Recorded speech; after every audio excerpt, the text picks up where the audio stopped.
大家好，歡迎來到我的頻道，我是健身。今天是2026年1月6號，星期二。有收到2台米沃奇的電動扳手，這邊的型號都看不到了。收到的時候，螺絲都有被拆過的痕跡，所以很有可能裡面會有缺零件。因為收購價不會很高，所以直接把它收回來了。那我先把它拆開，看它缺了什麼零件，或者是有什麼故障。那我們再去看零件的價格，划算就買零件回來做更換，不划算就丟掉。那我先把它全部拆開。那拆起來看以後，它所有的配件都還在，這一台也是。這樣子我們就可以省去找材料的部分。這邊的開關切換壞掉了，初步看它是開關上的那一根軸斷掉了，這一個是正常的，這樣子。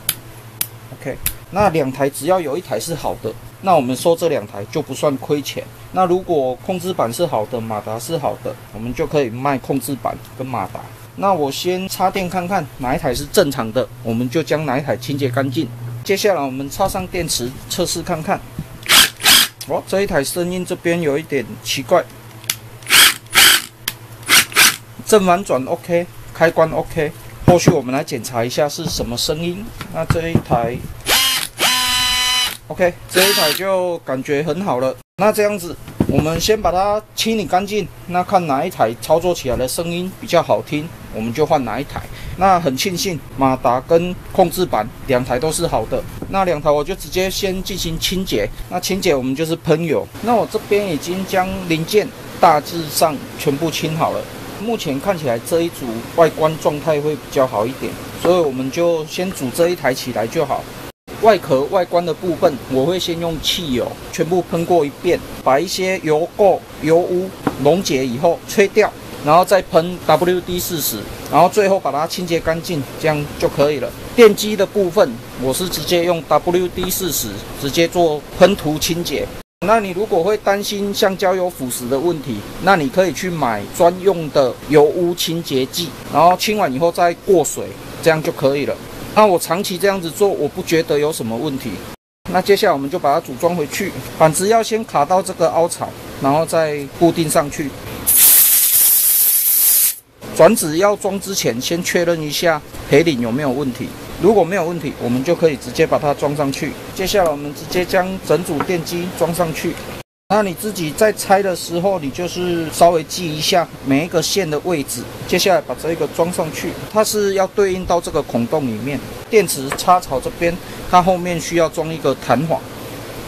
OK， 接下來我們把這個裝上去。那我在組裝另外1台的時候，發現它這邊有一條黑色的線，這一條，然後它是從這邊連出去的。這一台我在組裝的時候發現它這一條斷掉了，我不曉得它設計這一條線的用意是什麼。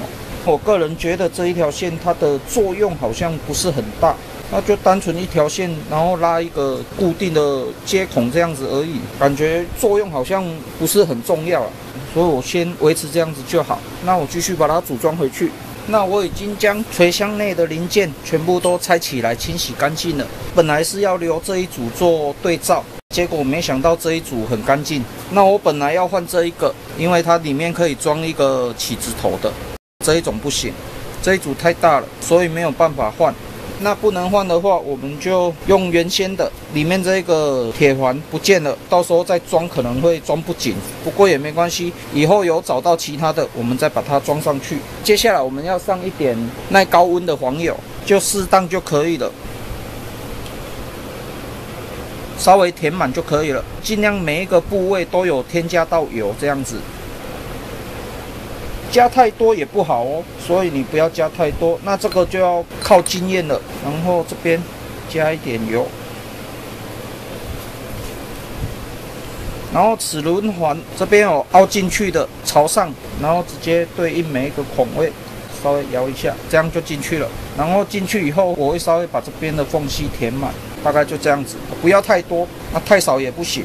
那垂箱是逆壓的，所以我們要反向鎖緊，這樣就可以了。OK， 那我們組裝完成以後，就可以來做簡單的測試。那我們先聽一下聲音。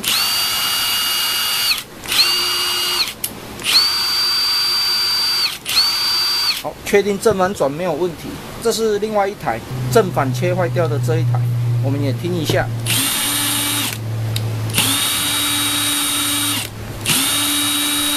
OK， 那我這一台是加了一個轉接盒，就可以用其他廠牌的電池下去做使用。那目前這一台聲音聽起來還是不錯的，就這樣子。那這一台因為它上面這一個鐵圈已經不見了，所以它在安裝的話會比較鬆一點。那我們先進行緊固，那我們簡單測試一下。那目前測試起來還是可以的，還蠻緊的。OK， 簡單的測試這樣就完成了。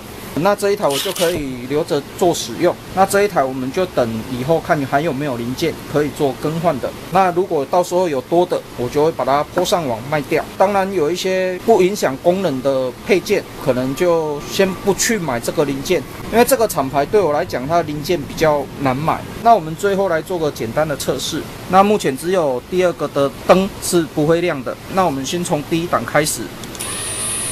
這是慢速檔。第二檔，高速檔，那這個我就不曉得，可能是緩啟動的吧。因為我們看一下 ，OK， 大概就這樣子的差異。